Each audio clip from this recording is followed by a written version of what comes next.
Aslamo.alaku. Welcome back to our channel, Digital Future AI School. Kindly subscribe our channel, like and share with friends.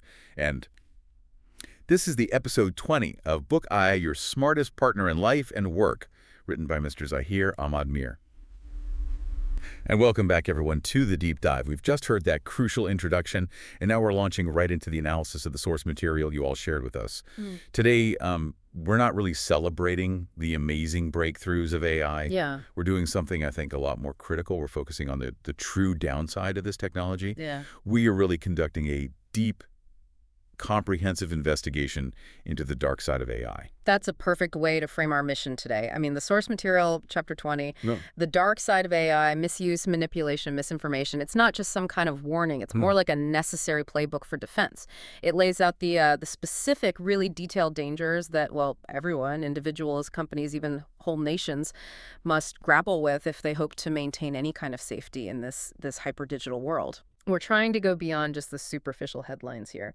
We really need to unpack the mechanisms of misuse across, technology, society, and our own personal lives. Okay, let's unpack this immediately then. Let's start with the core framing that the author provides, because it's so important. It establishes AI as maybe the greatest technological force of our time, capable of such monumental good, uplifting societies, strengthening justice, accelerating science. But that same power, it brings with it a significant and, I guess, a proportional dark side. It's rooted in this fundamental historical idea. The sources, they remind us that this isn't some new pattern. Right. It's one we see, every single time humanity gets its hands on a powerful new capability. The power itself, the underlying tech, it's morally neutral. Yeah. It's the human intent behind it that determines the outcome, whether it leads to, progress or just catastrophe. I really appreciate that the source immediately leans on those powerful historical analogies. It makes the point just resonate with everyone, doesn't it? It does. You mentioned every powerful tool has two faces. Yeah. I mean, you think of fire. It's the warmth that cooks our food, but it can also burn down our homes. And we see it with electricity. It powers our hospitals, our entire communication grid, but you touch it the wrong way and it can kill you instantly. Exactly. The destructive potential is like a direct mirror of its constructive power. And you can just extend that pattern, right? Look at the last century's biggest technologies. Nuclear energy. It was supposed to be the solution for global energies, lighting up entire cities. Clean power, yeah. But we all live under this shadow of its destructive capability, which can, wipe nations off the map. And the internet, the great connector, the democratizer of information. And now it's become a primary highway for organized crime, radicalization, and just spreading social division. So if we accept that pattern, then AI, which is arguably the most powerful general-purpose technology humanity has ever made. Because it accelerates everything else. Exactly. It accelerates all other technologies. It is therefore the most potentially dangerous if it falls into the wrong hands. It amplifies human malice to a degree we've never seen before. Okay, so understanding those categories of misuse is the critical first step toward building any kind of defense. What are the core categories of risk that this chapter highlights for our discussion today? The author gives us a pretty comprehensive roadmap of the threats. I mean, we are dealing with everything from, simple deception and fraud, and then it escalates up to systematic manipulation and organized propaganda. Right. But then it also covers these huge systemic risks like pervasive state surveillance, really sophisticated organized criminal activities, psychological influence that targets our emotions. Wow. Industrial-scale identity theft, and the deliberate, calculated creation of social and political division. It's a full spectrum of threat. It impacts our economy, our privacy, our politics, and even our fundamental mental stability. That sets the stage perfectly for part one, then, where we really have to confront what is essentially a new era of warfare, the information war. And we have to start with what is, I think, for many people, the most anxiety-inducing technology today, deepfakes. Section 2 calls this the deepfake epidemic, where the very idea of what we perceive that seeing is no longer believing is being, shattered. It is. This is a technology that has moved from being just a novelty, a curiosity, Funny me. to a genuine security threat in a remarkably short amount of time. The source describes modern deepfakes as AI-generated videos, images, or audio that aren't just plausible anymore, but shockingly real. The sophistication is, frankly, terrifying because modern AI can now handle all the little nuances of human communication that used to be impossible to fake. It's the ease with which it just crosses all the modalities, isn't it? It can clone someone's face perfectly, keeping the lighting and the shadows consistent, while at the same time mimicking their unique voice so accurately that even biometric scanners can struggle to tell the difference. And not just the voice, but the mannerisms. Exactly. The subtle behavioral stuff, the way a person fidgets, or the cadence of their speech, how they gesture. It uses all of that to create totally fake speeches, interviews, or incriminating video clips. Which allows for the instant fabrication of scandals that never happened or fake evidence that just defies any kind of casual detection. So the enormous risk here isn't just about making funny videos. It cuts across the highest levels of our society. Absolutely. The source explicitly highlights the legal implications. I mean, think about it. If AI can produce evidence that is indistinguishable from real footage, then the entire legal concept of video or audio evidence is just. It's completely destabilized. Wow. The chapter states it very clearly that video evidence is no longer reliable without independent, cryptographically verified proof of origin. Just think about what that does to a courtroom. In, say, a murder trial, a defense attorney could claim any security footage is a deepfake just to introduce reasonable doubt, even if it's completely genuine. Or the opposite. Or the opposite. A powerful person could use it to fabricate perfect evidence of a financial crime, a transgression that never happened, making the victim's defense nearly impossible. It injects this crazy level of ambiguity into the search for truth. And the political damage is even faster. Reputation is such a fragile currency, and the ability to just fabricate a political scandal instantly. Right. Let's say a politician appearing to take a bribe or making a racist comment. That can impact their campaign and the political discourse globally in minutes. By the time the politician can issue a verified statement saying the footage is fake, the damage is already done. The emotional reaction has already been triggered in the public. And on the global front, the national security side of this is immense. We're talking about the risk of fake communications designed to trigger an international crisis. Oh, absolutely. Imagine a fabricated address from a world leader announcing, a troop mobilization or a change in nuclear posture. That could genuinely provoke an international incident or cause a global market crash before human fact-checkers can even verify the source. So the immediate takeaway for you, for our listener, is that skepticism is now mandatory. You have to operate with this permanent state of high vigilance about any media you consume. Especially if it's inflammatory. Especially if it's inflammatory or surprising or, and this is the key, if it confirms your own existing biases, that's when you're most vulnerable. The content is designed to be engaging, so you have to demand verification from multiple, credible, independent sources before you believe it, and critically, before you share it. Digital discipline is the new firewall. That's a great way to put it. If you can't verify it, don't trust it, and definitely do not become part of that malicious chain of dissemination. Exactly. That brings us logically to the next phase of this information war. Misinformation at superhuman scale. So if we accept that AI can forge the evidence, the deepfake, the next logical threat is just mass-producing the entire story around it. Yes. We're moving from forged content to forged narrative. This is where the sheer productivity of large language models and generative AI becomes a force multiplier for bad actors. It's no longer about one forged video. It's about generating an entire ecosystem of fabricated content. An ecosystem. An entire ecosystem, all tailored to support a specific harmful narrative. The source details the immense variety. We're talking false news stories that perfectly mimic legitimate outlets, entire fake political campaigns tailored to exploit local anxieties, and distorted historical narratives designed to sow ethnic or religious hatred. And they can even fabricate convincing, detailed statistical data and orchestrate these fake social media trends, all designed to distract, shift public focus, or deliberately divide specific groups of people. And the critical difference between this era and, historical propaganda is speed and personalization. Before AI spreading misinformation, it required human writers, it required editors. A lot of work. A lot of work and a lot of coordination time.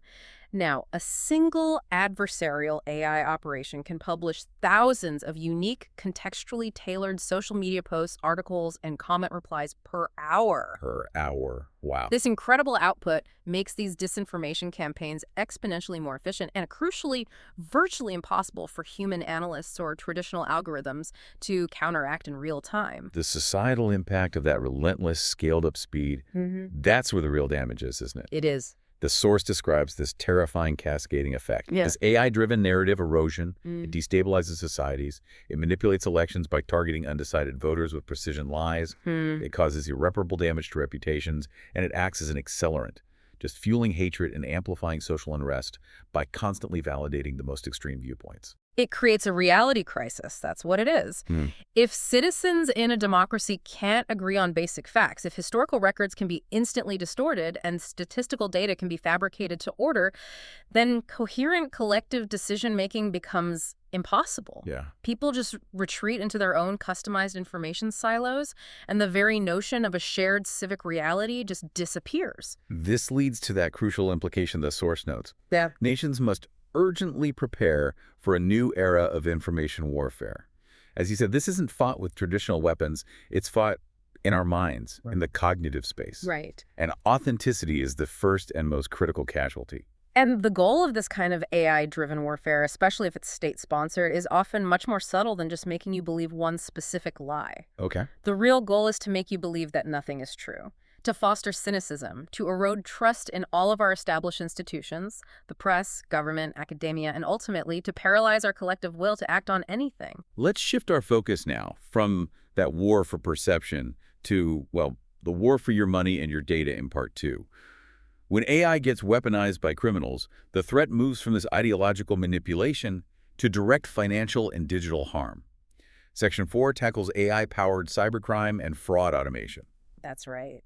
AI is giving criminals tools that automate, professionalize, and enhance all the traditional attacks, making them faster, more efficient, and truly global in reach.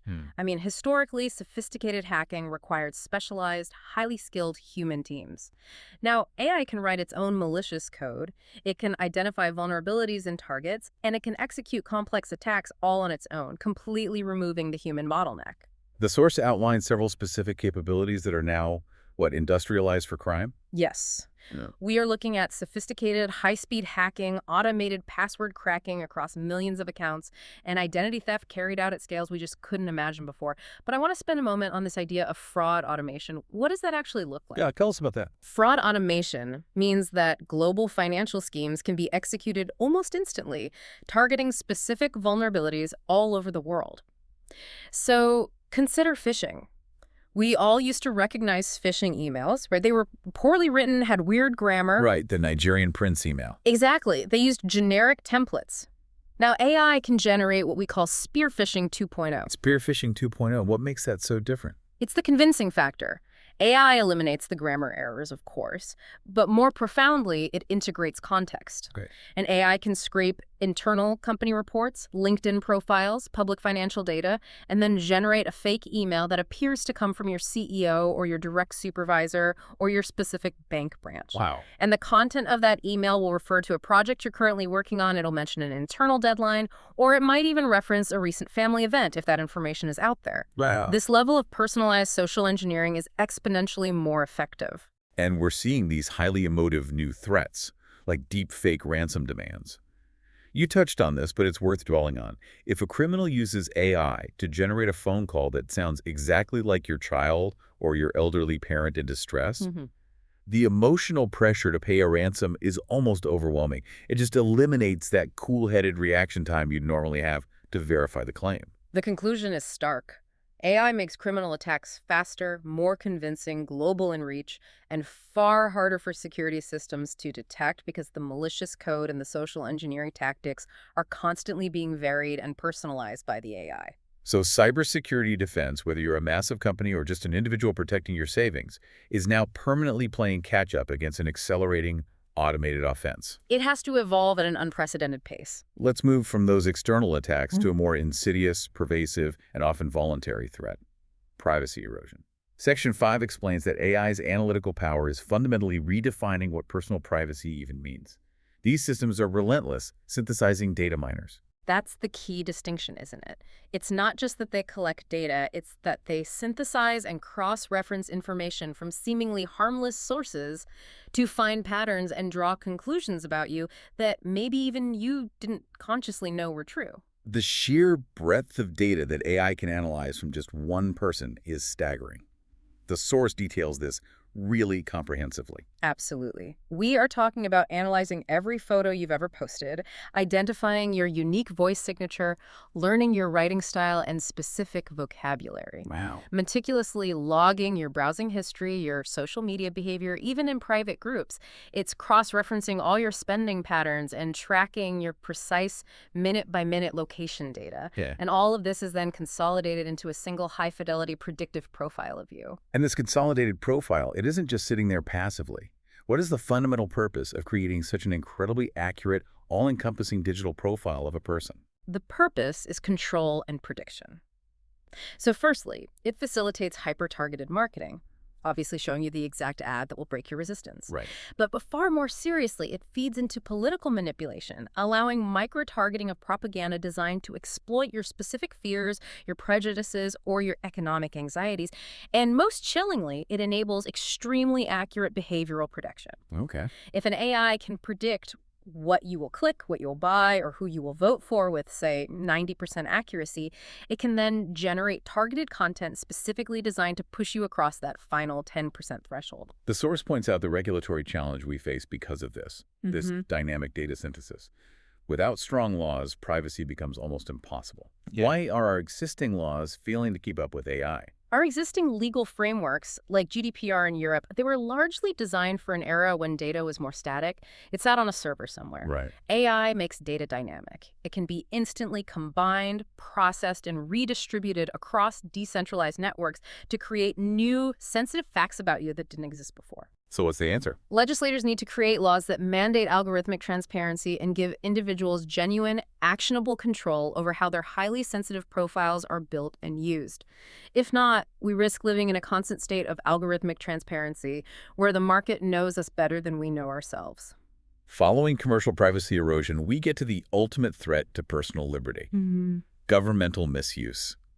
AI provides governments with new, powerful tools for monitoring and control. This is all detailed in Section 6 on AI surveillance.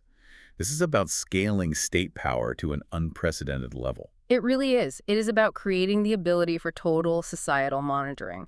AI allows governments to track all their citizens on a massive scale, monitoring all digital and increasingly physical conversations in real time, analyzing behavior patterns for any nonconformity, controlling the flow of information to the public through automated censorship, and ultimately enforcing specific political agendas with frightening efficiency. And crucially, the source reminds us this isn't some science fiction movie. It points to specific systems already implemented by certain governments that demonstrate this. That's right. We're talking about systems like pervasive social credit systems and citizen scoring, population-wide facial recognition systems operating everywhere in public spaces, and the automated ability to monitor and flag specific religious or political groups based on their digital footprint or even their geographical movements. These systems, they change the fundamental dynamic of the social contract, don't they? When a citizen knows they're being constantly tracked and scored, that a machine is judging them, their behavior changes instantly. It has to. And this inevitably leads to self-censorship, the avoidance of any public dissent, and a chilling effect on free expression and association, which are vital parts of a healthy society. And this is where that critical implication lies. The concept of mission creep. The source notes that the line between security and oppression becomes incredibly thin when AI is involved. Exactly. A system designed, for example, for border security, which is legitimate. Sir. It can be quietly repurposed for internal political suppression just because its monitoring capabilities are so high fidelity. Precisely. That is the danger of mission creep. The system's utility outweighs the ethical restraints placed upon its use. The challenge for democratic societies is ensuring that the deployment of these immensely powerful AI security tools is accompanied by robust, independent auditing, strong legislative controls, and clear checks and balances that prevent that mission from creeping into widespread political control and abuse of power. Because if that ethical oversight is weak, The state's power becomes dangerously close to absolute. Moving into part 3, let's look at the societal fault lines that AI really makes worse, starting with the deeply complex problem of internal bias in section 7. We hear this a lot, but it needs a deeper explanation. AI systems are fundamentally only as unbiased as the data they are trained on. And that is the root of the problem, because the vast data sets used to train these powerful models are drawn from human history. Which is just riddled with historical and systemic prejudices, discrimination, and inequality. The AI absorbs and then codifies those biases. The AI doesn't just replicate history, it automates and scales historical injustice. And the source is clear about the real-world, damaging discriminatory outcomes that result from this. We are seeing quantifiable harm. We are. AI making unfair hiring decisions that perpetuate gender or racial imbalances in the workforce, bias legal predictions which reinforce existing systemic inequalities in the justice system, and racial or ethnic profiling in predictive law enforcement. It extends into our financial lives too, right? Absolutely. We see discrimination in lending or housing applications where an AI might inadvertently penalize applicants based on proxy data that correlates highly with race or socioeconomic status, even if race itself isn't an input. We even see it in education, with wrongful ranking in exams or tests if the system's evaluation criteria inadvertently favor certain demographic or cultural norms that were present in the training set. But I want to introduce a point of friction here, because this is often where the discussion gets a little stuck. If the training data just reflects current reality, say, there are fewer women currently in high-level executive positions, isn't the AI simply being accurate in predicting that pattern? How do we fix bias without just forcing some kind of artificial outcome? That is the core ethical tightrope. And the source recognizes that simply reflecting a biased reality is not acceptable when you're building tools meant to govern future outcomes. Right. Ethical AI development requires proactive intervention. This means using techniques like data reweighting, where underrepresented groups are given more weight in the training set, or data augmentation, where new diverse data points are simulated to counteract historical gaps. The goal is fairness, not pure historical replication. So the solution is explicitly not just a technological one. Yeah. The source mandates a remedy that acknowledges AI's inherent fragility when it comes to bias. Absolutely. The source insists that AI must be used with robust human oversight and mandatory ethical supervision. This means humans must be required to actively review the AI's high-stakes decisions, to audit the training data for imbalance before it's ever deployed, and to be empowered to intervene when bias is detected. Right. We can't treat the AI's output as the final, infallible, objective truth. We have to treat it as a powerful recommendation engine that requires moral human validation, especially when the decisions affect people's livelihoods or their freedom. Let's synthesize these points in deepfakes, misinformation, inherited bias into the broader discussion of political and social fragility in Section 8. How does AI actively work to undermine social stability and weaken our democratic systems? Well, AI is the ultimate polarizing agent because it can target people's existing vulnerabilities with surgical precision. It allows malicious actors to find the deepest fissures in a society and inject tailored, emotionally charged, and often completely false content directly into those cracks. Right. The source is direct.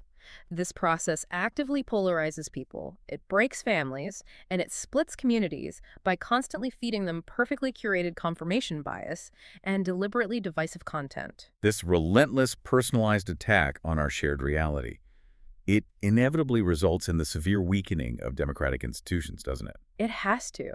AI is used to manipulate public opinion at scale, to create pervasive distrust not only in opposing parties, but in the very mechanisms of government itself. And tragically, it inflames religious or ethnic conflict by disseminating propaganda designed to trigger ancient animosities, making coexistence incredibly difficult. We have to highlight the role of the platform here. Social media platforms, which are themselves optimized by AI to maximize our engagement and time on site, they end up amplifying these divisive effects. They do. Extreme, sensational, and often false content is inherently more engaging than the boring truth. Therefore, the platform's own optimization engines become complicit. They ensure that the content that fractures society travels the fastest, creating these rapid, uncontrolled social fractures all across the globe. So we return to that theme of the two faces. AI can be used ruthlessly to divide societies. We have tons of evidence of that. But the source reminds us that if the ethical intent is there, it can also be used to strengthen them. Maybe by fostering better, more transparent communication, or by actively detecting and neutralizing misinformation campaigns before they can really take hold. The difference is entirely dependent on the ethical framework and the intentionality of the designers and the regulators.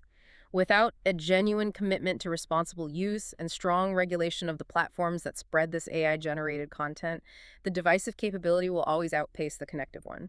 So the stability of our social cohesion is now directly tied to the power of the AI tools we allow to operate unchecked. And we are not currently winning that race. Let's shift our gaze inward now, focusing on the individual and their mental and intellectual well-being.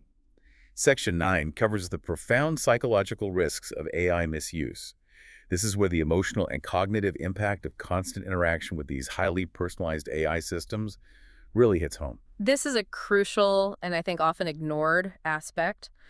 The source identifies 5 specific psychological harms. The first is perhaps the most concerning: emotional dependency. Okay. As AI companions, chatbots, and personalized digital assistants become astonishingly sophisticated at simulating empathy and understanding, people, particularly those who are isolated, lonely, or struggling with mental health, they may form deep, genuine attachments to these AI entities, treating them as substitutes for real human interaction. That deep simulated connection then inevitably leads to the second risk, isolation. Right. Overuse of AI-driven interfaces and these hyper-personalized platforms, it just naturally weakens the incentive and the skills required for real, authentic human relationships. If all your emotional needs are met instantly and perfectly by a machine, Without any of the messy complexity of a real person. exactly, the effort required for genuine friendship or partnership just starts to seem too high. Then there's the pervasive problem of anxiety. We live in this always-on digital world where AI is constantly optimizing the flow of information and notifications and expectations towards us. This overwhelming, personalized digital noise, it's designed to maximize our attention. And it puts immense stress on the human mind. It does. It leads to burnout, generalized anxiety, and this feeling of just being constantly behind. And the fourth risk is a really sophisticated form of addiction. We already know how addictive social media and games are, but AI takes this to a clinical level. How so? AI-driven apps can leverage those accurate personal profiles we talked about earlier to identify your individual psychological vulnerabilities, maybe a need for validation or a fear of missing out, and then it tailors the rewards, the feedback loops, and the content specifically to make them highly addictive. Maximizing your time on the platform to extract more data and attention? Exactly. And finally, the fifth psychological risk is this fundamental loss of self-confidence. If people increasingly rely on AI to perform basic intellectual tasks, to formulate their arguments, to draft their business strategy, to make complex decisions, their fundamental belief in their own ability to navigate the world just starts to atrophy. So the source concludes this section with a crucial guardrail. Which is? Human discipline, the intentional limiting of our AI reliance. It's essential against all of these psychological harms. It's fascinating because it flips the script. We worry about AI controlling us, but these points suggest we willingly surrender our cognitive and emotional control just for convenience and a personalized connection. We do. That need for intellectual discipline leads us directly to Section 10, focusing specifically on education. The introduction of these powerful generative AI models has created a massive, immediate risk of intellectual laziness, particularly for students who are still forming their core critical thinking skills. The misuse is widespread because the technology is so good. Students are tempted to misuse AI to just copy assignments, generate entire essays with minimal effort, often flawlessly, and most damagingly, to entirely skip the painful but necessary process of intellectual struggle that's required for genuine learning. And cheating, of course. And of course, it enables new, highly efficient forms of cheating in examinations and assessments. The long-term academic and intellectual consequences of skipping that struggle are severe. When you bypass the need to synthesize information, organize complex arguments, and formulate original thought. You end up with students who have weak foundations in their core subjects, poor critical thinking skills because they never had to grapple with ideas, and ultimately, this really superficial knowledge that just can't be applied in the real world. This presents a really difficult challenge for every educational institution, doesn't it? Banning the tech is largely unrealistic. And ultimately harmful. You're preventing students from learning the tools of their future industry. So what's the positive perspective here? The positive perspective offered by the source is crucial. Teachers must urgently integrate AI in a way that strengthens learning, maybe by using it for personalized tutoring or complex research synthesis or idea generation, but never as a replacement for intellectual effort. The focus has to shift from knowing facts to validating, critiquing, and applying AI-generated information. Broadening that intellectual risk beyond formal education, Section 11 addresses general AI over-reliance across the workforce and daily life. Hmm. This creeping risk to the essential human skills that define our capacity for independence and innovation. This affects everyone who uses a computer. When we allow AI to take over tasks entirely, whether it's drafting a budget or solving a coding bug, certain core human skills just atrophy from lack of use. Hmm. The source lists several key capabilities that may weaken over time: fundamental rating clarity, memory retention if AI is your perfect archive, deep research skills, advanced mathematics, and complex problem solving. And crucially, creativity is at risk. If an engineer, a designer, or a writer relies solely on AI to provide the first 5 solution concepts or the first draft of every creative project, They stop exercising the innate, difficult process of generating truly novel ideas. They become editors of the machine, not originators. it's the constant use of the digital crutch, isn't it? If you never need to manually navigate or remember a complex sequence of steps because your AI handles it, your spatial awareness and strategic planning skills just decline. Or if you never need to draft a complex email explaining a nuance because the AI perfectly formalizes your bullet points, your ability to articulate sophisticated, empathetic thoughts just weakens over time. The essential takeaway here is the need for balance, which the source stresses. AI should not be a replacement for human intellect. It must be an augmentation. Right. The clear goal is that AI should make us stronger, making us faster researchers or better strategic thinkers, not weaker or dependent. And achieving that balance requires continuous, intentional human effort and discipline. Now we have to address the most severe threats involving state and non-state actors in Part 5, starting with Section 12, weaponization of AI in crime and warfare. This is where the risks become systemic, moving into the realm of existential threats. The malicious application of AI in global conflicts and organized crime is happening right now. The source details extremely frightening scenarios that move beyond traditional warfare. We are talking about the development and deployment of lethal autonomous weapons systems, laws, and drone attacks that make life and death decisions about human targets without a human in the loop. Which eliminates accountability and just increases the speed of conflict escalation. Massively. And the threats aren't just kinetic. We're facing massive digital espionage operations and sophisticated cyber warfare designed to cripple critical infrastructure like power grids or financial systems. And these attacks are automated, faster than any human response, and designed for maximum destruction or chaos. There's also the horrifying potential misuse of AI in biological and chemical research. AI can rapidly analyze vast databases of chemical compounds or biological sequences, identifying new pathogens, or perhaps more dangerously, designing highly efficient delivery mechanisms for harmful substances, which dramatically lowers the technical bar for creating catastrophic weapons. And beyond physical destruction, AI is an incredibly effective tool for global economic destruction. Automated, high-frequency trading attacks or coordinated rapid manipulation of global markets Can destabilize entire national economies in minutes. It's essentially a non-kinetic weapon of mass disruption. So the clear, urgent directive from the source, aimed at policymakers and international bodies, is that these threats have to be regulated carefully through international treaties and robust domestic law. Right. Given the speed and scale of AI weaponization, waiting for incidents to happen is just not an option. Preventing an uncontrolled arms race where autonomous systems dictate the rules of engagement and make decisions about human life has to be the global priority. It's easy to feel overwhelmed by the scale of these threats, so let's transition immediately to practical personal defense. Section 13 offers concrete strategies for the listener. How can you protect yourself against the dark side of AI? The source outlines 5 clear actions that constitute the new normal for digital life. These 5 actions, they need to be internalized as mandatory digital self-defense. First, verify information. This is your defense against deepfakes and misinformation. You must assume all sensational news, surprising images, or emotionally charged videos are fake until proven otherwise. Right. Confirm the source, check for watermarks, verify the story through multiple credible news organizations. If it takes you 5 seconds to share, take 60 seconds to verify. Second, protect personal data. This is our defense against privacy erosion and targeted manipulation. Be disciplined and restrictive about what you post publicly. Avoid sharing private, sensitive family details, your current location, or any proprietary information on social media. Every piece of data is a tool for a malicious actor. Exactly. Third is the foundational element of strong cyber hygiene. This directly combats cybercrime and fraud. We have to move beyond simple passwords. Use strong, unique passwords for every single account.